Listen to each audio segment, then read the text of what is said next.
2 Timóteo, capítulo 1, versículo 5, está escrito: trazendo à memória a fé não fingida que em ti há, a qual habitou primeiro em tua avó Loide, em tua mãe Eunice, e estou certo de que também habita em ti. Podeis assentar em nome de Jesus Cristo. Meus queridos irmãos, esta segunda carta de Paulo a Timóteo, ela foi escrita por volta do ano 64 depois de Cristo. Nesta carta, como já foi abordado durante essa festa, Paulo dá muitos conselhos edificantes a Timóteo, conselhos esses que se encaixam na vida de muitos crentes, mas o que destaca-se nesse texto é que Paulo diz que traz à memória a fé não fingida de Timóteo.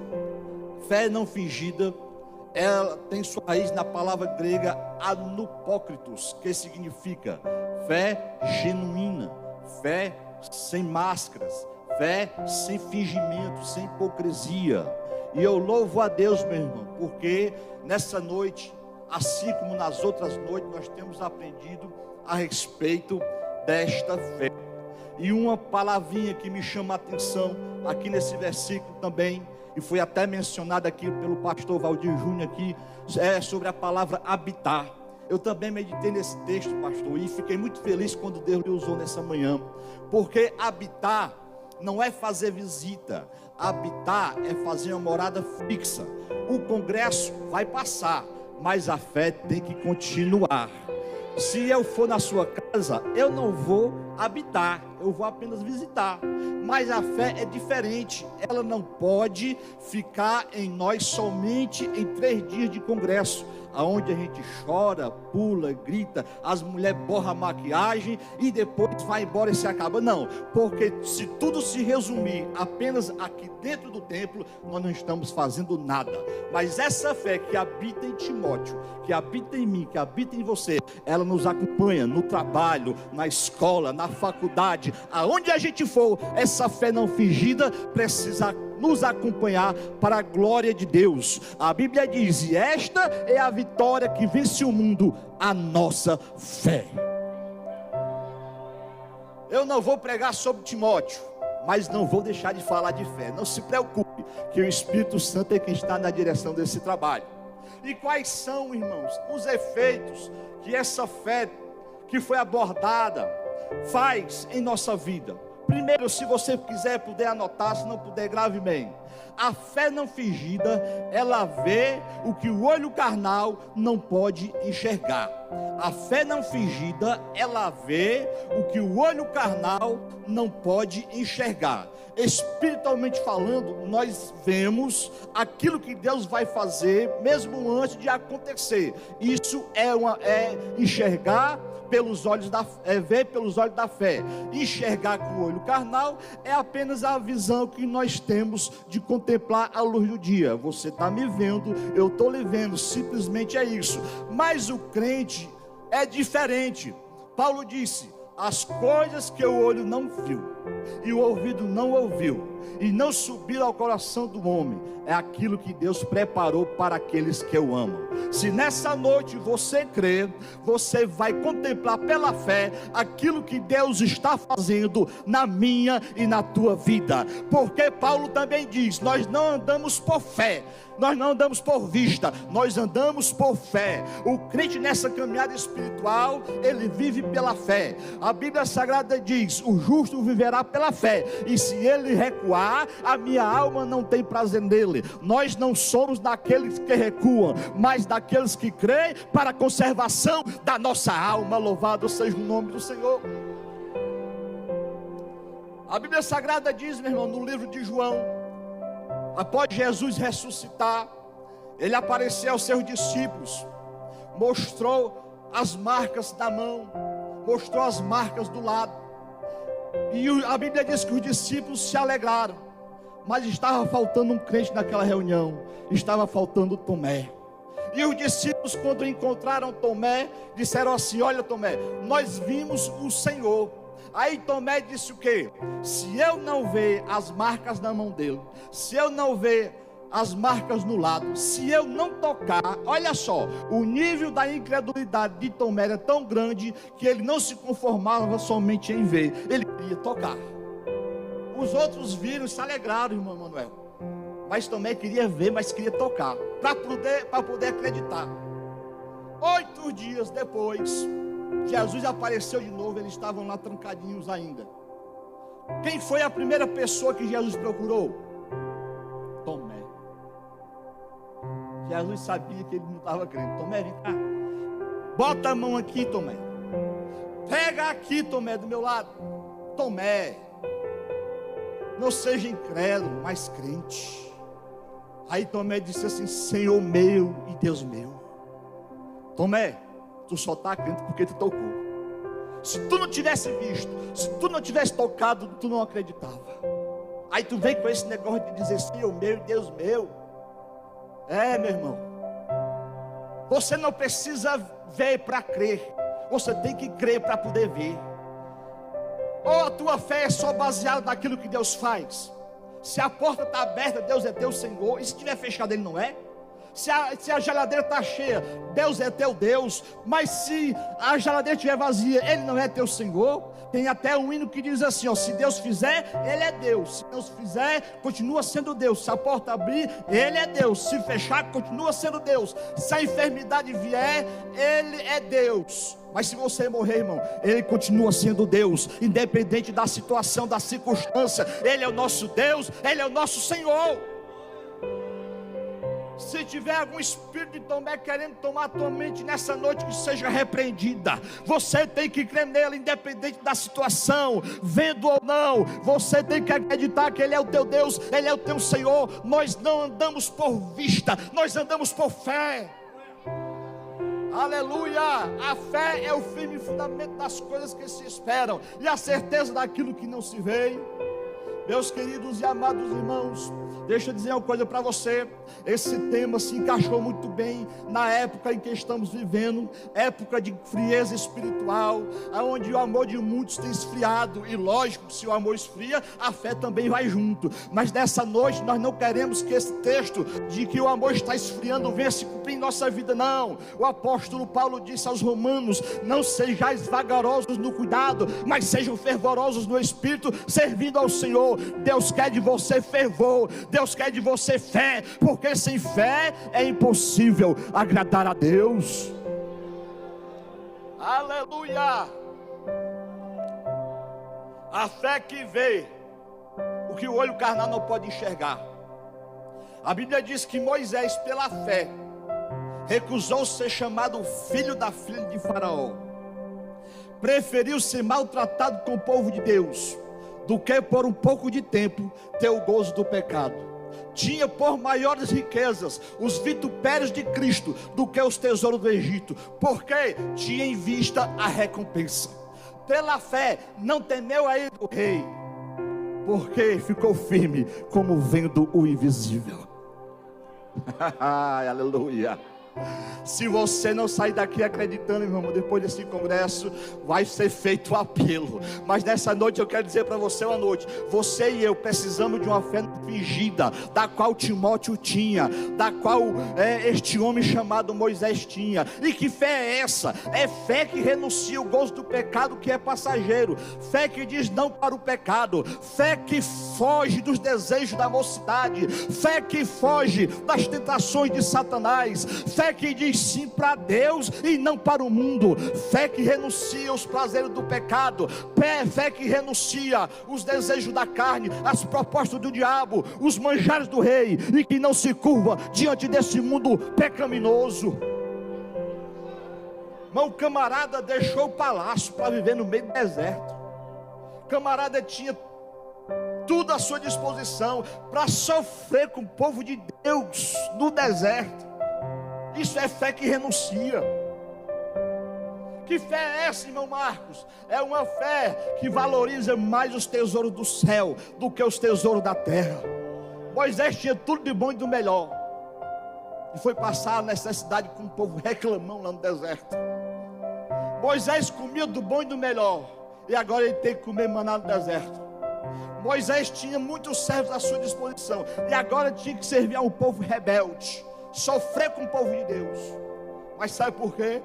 Porque a maior riqueza que ele tinha, que ele esperava, era uma riqueza espiritual. A maior riqueza dessa igreja, a maior riqueza que nós podemos adquirir, não está resumindo em bens materiais, mas em bens espirituais, porque são bens espirituais que a traça não corrompem, o ferrugem não corrompem, e o ladrão não mina nem rouba. Onde é que ela está guardada? Está no Banco Central? Está não, porque lá os ladrões foram lá e roubaram um bocado. Ela está guardada no céu, o ferrugem não corrompe, está guardada no céu para mim e para você. Aleluia! A Bíblia diz em Provérbios que há uns que dizem ser ricos, mas não tem nada, mas uns que dizem que são pobres, mas tem muita coisa. A Bíblia diz que mais vale o pouco do justo do que a fartura do rico. A Bíblia diz que doce é o sono do trabalhador, quer coma pouco, quer coma muito, mas a fartura do rico não lhe deixa dormir. A fartura do crente é a palavra de Deus, o pão de cada dia que ele não deixa faltar, porque ele é fiel. O nosso tesouro está escondido lá. Aleluia! Nós vivemos num mundo materialista, onde há uma corrida desenfreada à procura de conquista de bens materiais. E não é pecado você querer um carro, uma casa boa, um paletó bom, bonito igual esse do pastor Júnior. Não é pecado, meu irmão. Você querer comer do bom e do melhor não é pecado. Porém, a essência do evangelho é: buscai em primeiro lugar o reino de Deus e a sua justiça, e as demais coisas, o sapato, a comida, a roupa, o carro, o dinheiro da gasolina, Deus vai acrescentar. Ele não vai deixar faltar nada. Essa é a minha, essa é a tua riqueza, porque nós rejeitamos, renunciamos para viver a vida da fé não fingida. É a fé de Moisés que ficou firme, como vendo o invisível. A fé crê no incrível para receber o impossível. E nessa noite eu tenho a plena convicção, desde o primeiro dia em que o pregador começou a falar de fé, e no segundo dia, e hoje pela manhã, e hoje à noite, a tua fé será acrescentada. A nossa fé não pode ser igual às ondas do mar, que é levada para o vento de um lado para o outro. É aquela fé inconstante, é aquela fé daquele pai que diz para Jesus: Jesus, olha, eu trouxe o meu filho para os teus discípulos expulsar o demônio, e não conseguiram. Tem hora que ele cai na água, tem hora que ele cai no fogo, mas os discípulos não fizeram fazer nada. Aí Jesus disse assim: tu crê? E ele disse: eu creio, Senhor, ajuda a minha incredulidade. Estava crendo e já não estava crendo. Como é que é isso? A nossa fé não pode ser assim. Nossa fé tem que ser igual a de Timóteo. Ela tem que habitar, fazer morada. Não pode sair, não pode esfriar. Mas se essa noite chegou alguém aqui com a fé fria, fraca, nessa noite você vai sair daqui fortalecido, porque tem graça de Deus, tem alimento do céu para alimentar a tua alma. Aleluia, louvado seja Deus. 2 Reis capítulo 6, a Bíblia vai dizer que o rei da Síria fazia guerra contra Israel. E ele reuniu o seu exército e disse assim: olha, em tal lugar estará o meu acampamento. Mas tudo que ele falava, Deus revelava para o profeta Eliseu. E ele dizia para o rei de Israel: olha, não vá para tal lugar não, porque os sírios desceram ali. O rei da Síria ficou perturbado, fez uma reunião e disse assim: quem de vocês é pelo rei de Israel? Quem é aí o caboeta? Quem é aí o X9? Quem é o dedo duro aí de vocês? Aí alguém se levantou e disse: não, rei, nenhum daqui tem caboeta não. Sabe quem é que está caboetando? Sabe quem é? Há um profeta lá em Israel que tem uma fé não fingida. Tudo que tu fala na tua câmara de dormir, ele fala para o rei. É ele que está te caboetando, é ele que está dizendo: ah, é? Pois vamos fazer o seguinte: junta aí o exército. Onde é que ele está? Está lá em Dotã. Irmão, o rei da Síria juntou um exército para capturar um homem.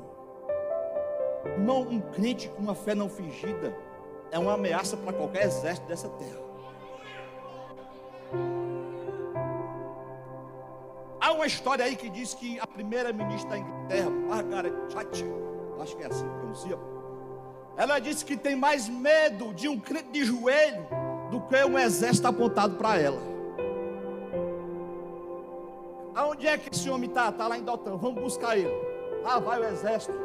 E o rei é sabido, ele não vai de dia não, ele vai de noite, enquanto Eliseu estava dormindo. O moço de Eliseu, o exército cercou a cidade. O moço de Eliseu se acordou muito cedo. Aí viu aquele exército, chamou o profeta Eliseu e disse: ai meu senhor, o que é que nós vamos fazer? Às vezes, pastor Júnior, a gente está em situação tão difícil, se a gente não vigiar, a gente fica do mesmo jeito. O que é que eu vou fazer? A porta está fechada. O que é que eu vou fazer? Situação complicada. Todo lado que você olha, você vê o problema. Como eu em 2018. Eu estava desempregado, a minha esposa perdeu o emprego, estava com câncer maligno, menino recém-nascido pagando aluguel. Olha aí, meu irmão, dá para botar a mão na cabeça e dizer: o que é que eu vou fazer? Mas sabe o que é que aconteceu? Eliseu olhou para ele e disse: rapaz, não temas, mais são os que estão conosco do que com eles. Em outras palavras, o nosso exército é maior.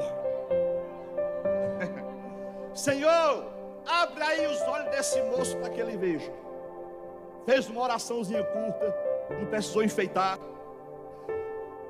Aí a Bíblia diz que Deus abriu os olhos do moço e ele viu carros e cavalos de fogo em volta de Eliseu. Aleluia!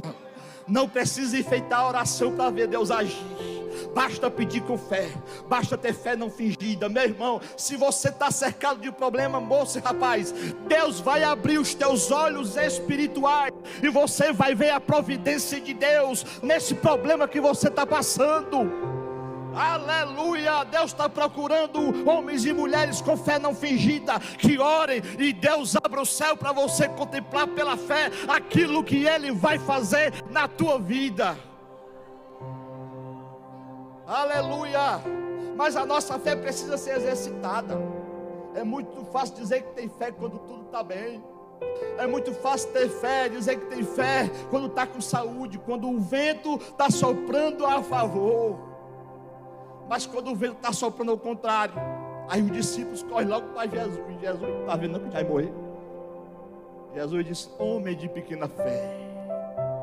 Ei, meu irmão, talvez você se encontre igual os discípulos, ou talvez se encontre igual aquele moço com a mão na cabeça, sem saber o que fazer, sem saber a quem procurar, sem saber a quem recorrer. Recorra ao Deus de Israel, ao Deus de Israel que tudo pode, e Ele vai providenciar o livramento para você, para a tua vida, para a tua casa, para o teu marido, para o teu filho, para o teu negócio. Eu não sei qual é o problema que está cercando a tua vida, os teus pensamentos, a tua emoção, a tua fé, mas saiba que há um Deus todo-poderoso que honra a fé daqueles que o buscam em espírito e em verdade.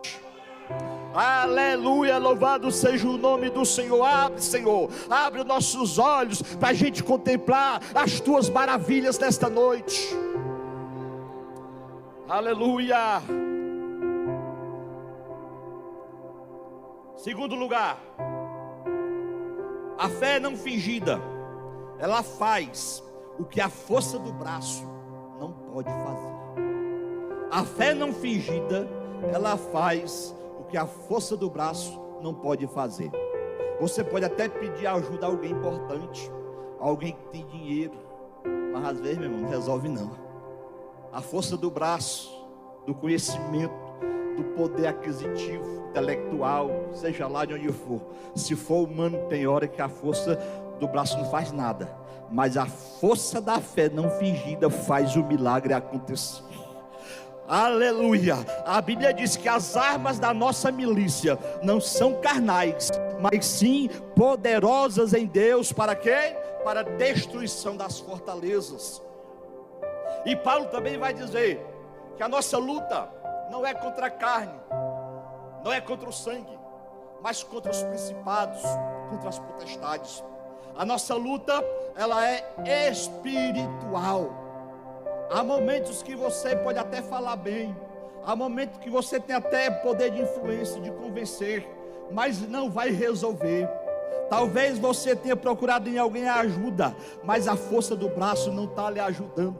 Por isso, meu irmão, é a hora de recorrer à fé não fingida. A Bíblia Sagrada nos diz, no capítulo 32 de 2 Crônicas, que o rei Senaqueribe cercou a cidade de Jerusalém. Quando o rei Ezequias ficou sabendo o que foi que ele fez, ele reuniu os maiorais, reuniu o povo, edificou o muro, tampou as fontes para que não fosse roubada as águas. Ele fortaleceu o seu exército e fez outro muro mais para fora, para fortalecer, porque muro é símbolo de proteção. Reuniu todo o povo, colocou maiorais do seu exército. Aí reuniu todo o povo e ele falou uma palavra que confortou o coração daquele povo. Ele disse assim: olha, não tem mais o povo que está com ele, maior é aquele que está em nós do que com eles. Com eles está o braço de carne, mas conosco está o Senhor nosso Deus para guerrear as nossas guerras. A Bíblia diz que o povo descansou naquela palavra, mas o rei Senaqueribe não desistiu. Escreveu cartas para blasfemar do Deus de Israel, cartas que diziam assim: olha, não confieis em palavras fingidas. Vocês não ficaram sabendo do que nós fizemos aos outros reinos, aos outros deuses? Vocês não ficaram sabendo? Pois é, assim como Deus das outras nações não puderam livrar o seu povo, assim também o Deus de vocês não vai poder livrar vocês. Aí, meu irmão, mexeu com Deus. Aí mexeu com Deus, escreveu cartas. O rei Ezequias pegou aquela carta, meu irmão, ele não foi para outro lugar a não ser para a casa do Senhor. A Bíblia diz que ele apresentou a carta diante de Deus e eles oraram.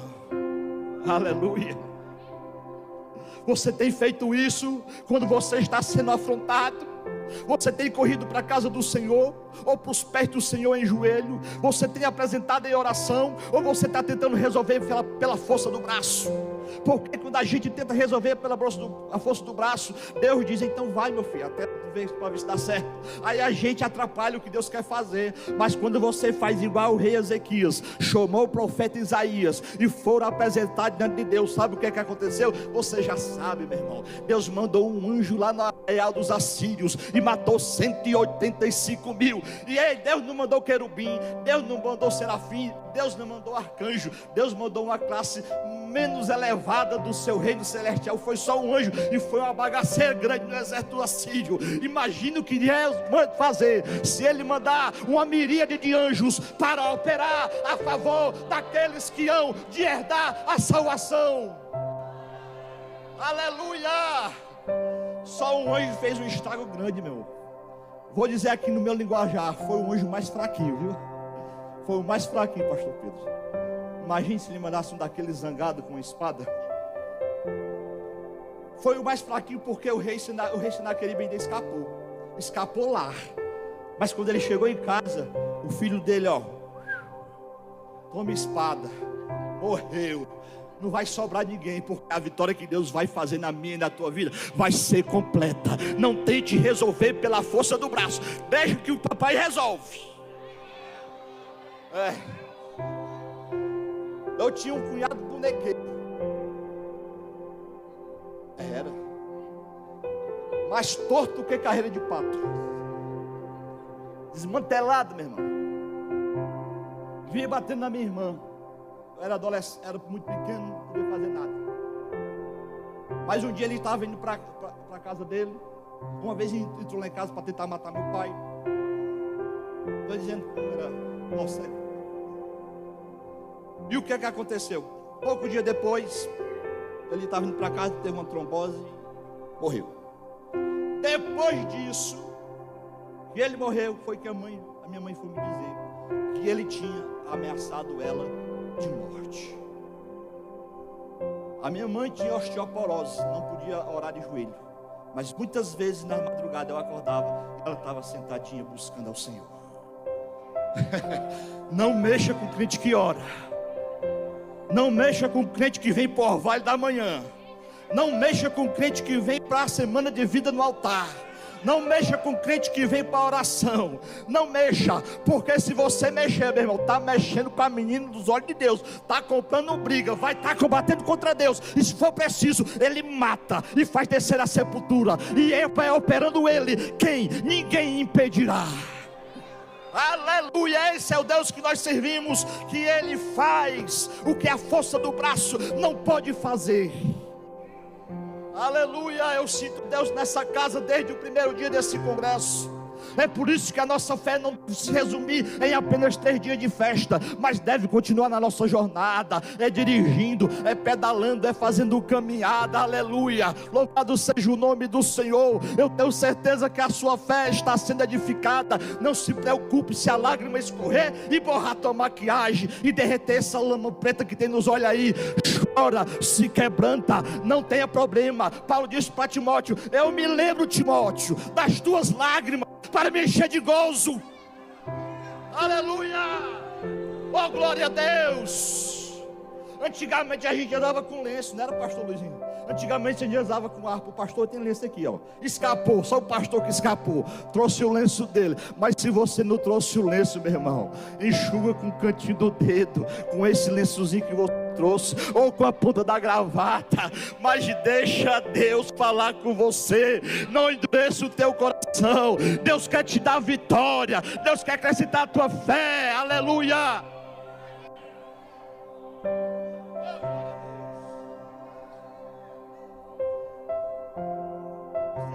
Qual foi o maior mérito dos heróis da fé? Na minha opinião, Hebreus 11:34. Da fraqueza tiraram o quê? Força. Tirar força de onde tem força é fácil, mas tirar força de onde não tem, meu irmão, tem que ter muita fé. Tem crente aqui, meu irmão, chegou bem fraquinho. Estou fraco. Como é que é? Igual capote, estou fraco.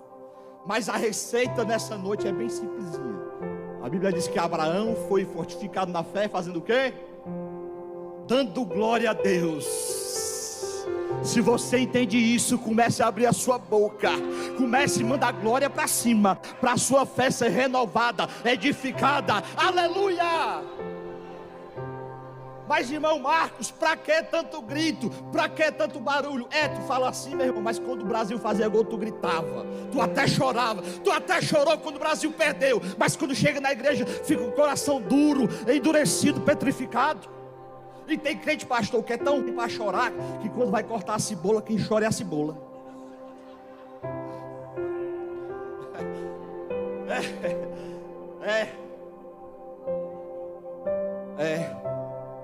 O negócio é igual o pandeiro, apanha, mas faz festa. Ele leva uma lapada, mas vai fazendo festa, vai dando glória a Deus. A fé vai sendo edificada. Aleluia. A força do braço não vai resolver o teu problema, mas a tua fé não fingida vai fazer o braço poderoso de Deus operar a favor do seu povo. Aleluia.